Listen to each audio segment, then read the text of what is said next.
తమ్ముళ్ళు I love you two. I love you two.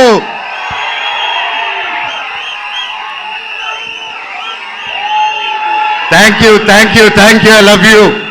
I love you all. నేను చాలా మాట్లాడేదానికి వచ్చాను తమ్ముళ్ళు, మొత్తం పోయేలాగుంది చిప్పులో నుంచి.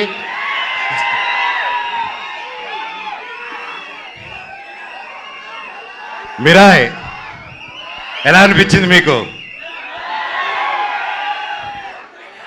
అందరికీ నమస్కారం.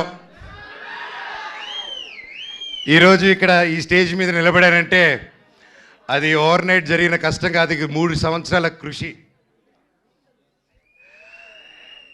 మిరాయ్ వెనకాల ఎన్నో కళ్ళు, ఎన్నో ఆశలు ఎంతో పెట్టుకొని ఈ జర్నీ స్టార్ట్ చేసాం.